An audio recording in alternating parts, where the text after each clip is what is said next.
American soprano Aprile Millo was born into a family of opera singers. Her parents were her first teachers, and she soon followed in line. She gained attention as an understudy at the Metropolitan Opera House, where she often stole the show as a last-minute lead. Today, she is widely regarded as one of the world's leading Verdi sopranos. This minute, she will be returning to the Met as Amelia in Un ballo in Mascara at the Met, and I am pleased to have her on this broadcast on the eve of that performance. Welcome back to the show. I'm so glad to see you. The first time was at CBS yes, when I did very Night much later Watch. at night. Yeah, much later at night, but I remember that well, so thank you for coming. Tell me about this role and this time for you. Well, it means a great deal to me because Amelia is such a multifaceted character, and Verdi always wrote with such an eye towards humanity and placing humanity in very difficult situations, Yes. as only Verdi can do with an enormous amount of care and understanding. And even in, say, operas like Othello, where the protagonist is such a fool in a way, he couches them in these beautiful melodies. And so for the Ballo in Mascara is a big thrill for me, especially to be working with Maestro Levine and getting to come in and... Well, speaking of Maestro James Levine, here is a performance. This was for his gala. April 27th, 1996. Right. Roll tape. Here it is.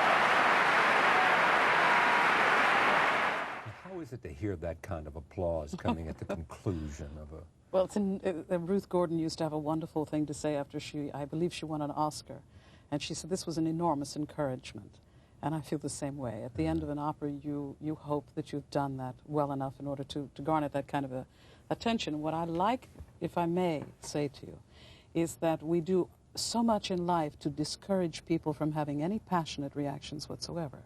And so you go into a theater, and nowadays, if you scream brava like that, which they do all over Europe, or even boo, which you kind of hope never, never, never happens, we are discouraged for that. We're looked around as if you're making too much noise. And the idea is bring on the passion, bring on the response to the music. And that's why I think that's such a victory. The controversy about Pavarotti, what happened?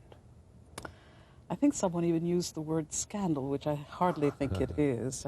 Children starving all over the world, that's a scandal. Yeah, this exactly. this is a disappointment to New York, I think, because he would have sung it beautifully well, but he's a very conscientious artist, and he decided that after a couple of seasons of ill health, he couldn't properly put it in the voice. And I think he's to be commended rather than discouraged. Mr. Volpe and Mr. Levine, I think, thought long and hard, and they realized that Mr. Pavarotti is a treasure and has to be shared with New York, and we should be very glad. I know that it was controversial, and I think any time when they do something to make the singer feel comfortable and feel beloved, it's great, because opera without the voice is a symphony. So if they make him feel comfortable, I'm thrilled to death. And he's a great friend and a great man. When you look at your career, yes, what's made the most difference for you?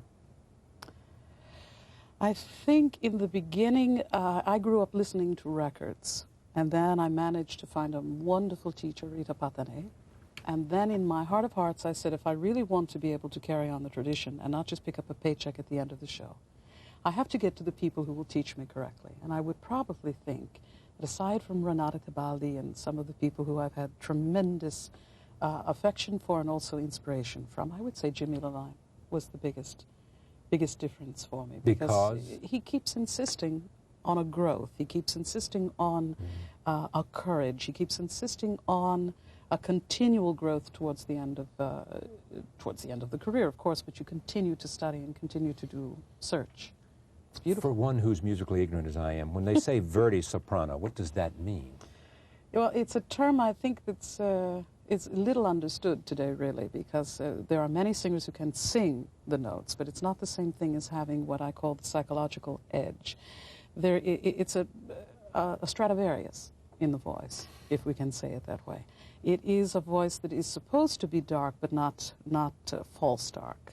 It has to have lyric capabilities and the potential of dramatic accent. It was inescapable for you that you would be a singer, yes? I think so. I hope so. Your parents wouldn't have had it otherwise because they were both singers. I think they wanted me to do what made me happy.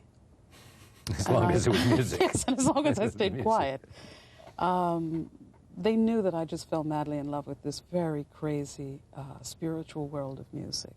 And what only throws me off is when I allow a distraction, like, say, a press or something comes out, or something that is of the media instead of the meat and the performance. Of the media rather than of the work. Because today, especially after the three tenors, you find that there's an enormous amount of looking good for the camera, which of course now I'm wasting away to a ton, but it is a sense of trying to. Well, you've got to have a sense of humor about it, don't you? Well, I have to. But I'm doing my best to get back into fighting trim. You're wasting away to a ton. But it's singing well, I'm singing well, that's the fun thing about it. But again, you have to serve two masters. You have to have somebody saying, will I look good on camera, and is the voice proper for the mic, when it's the 4,000 people, say, at the Metropolitan Opera, who paid to get in, who need to hear you. So it's a fight. It's an interesting fight. Something How long do you did think James Levine will stay at the Met? I hope as long as I do. I mean, I hope as long as they stay intelligent and realize that he's the greatest conductor in the world. And I don't say that to win any favors. Well, he just is. Is it any difference? I mean, what makes the difference between a symphonic conductor and an opera conductor? Anything? I mean, opera, because of the voice, becomes a more personal thing, and the interior clock of every singer is different. So you have 5 or 6 heartbeats on the stage, and the maestro has to put them all together.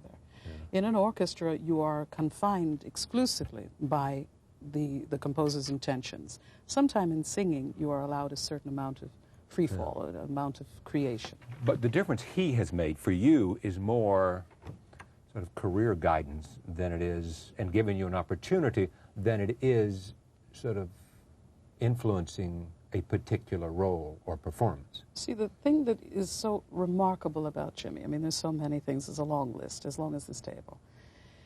The thing that he offers me is that we very easily can say, yes, you're great, you're wonderful, you're this or that, and hopefully he does say that and has on occasion to give me courage.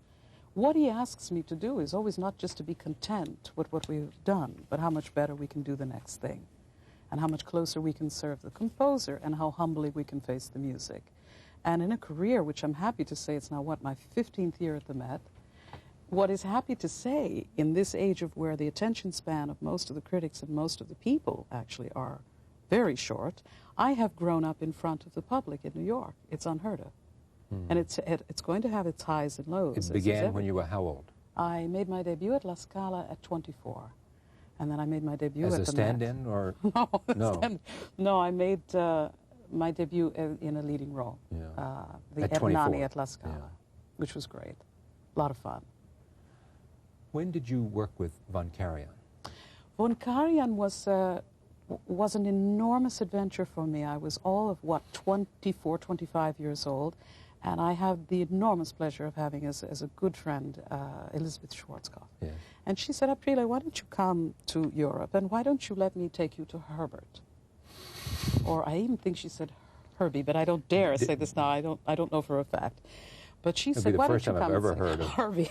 Von Karajan, Herbie, the love bug. referred to as Herbie. No, he's a great, great maestro. And she said, would you go and sing for him? And I said, if you drop a hat, I'll be there right behind it. So she arranged it for me during a rehearsal of the Falstaff in this magnificent theater, and he stopped the entire place dead, and I sang, and as is when you're young and stupid, I felt very confident of him because I knew that he would know what I had and what I would have to offer. And so we spent a lot of time after that, and I just liked him very much as a human being and as an enormous spiritual presence on the podium. I love that. That's what Jimmy has too. Spiritual presence. Because it isn't just a check, you know. It shouldn't be. It should be a direct line to God, and everybody who sits in the theater comes with us. Well, I always assumed he thought he had a direct line to God. Who? Von Karajan. I won't dispute it. I'm sure he did. I mean, he did have this. He got his orchestras to play like that. Yeah, but he did have this sort of.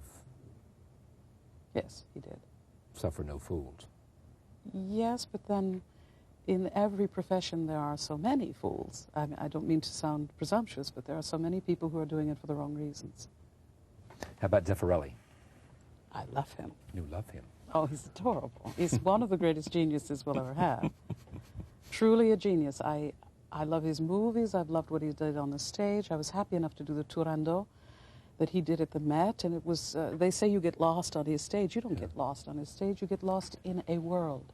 And finally, let me just conclude with this. You're friends of Elizabeth Taylor, yes? Yes. Good friend. You've been talking to her this week. Yes, we're all sure that she's going to be just fine. She's such a wonderful, wonderful lady, and the benefit is something that people have to stay true to and stay with, and as a sign of respect and admiration for her, I'm sure that that'll happen.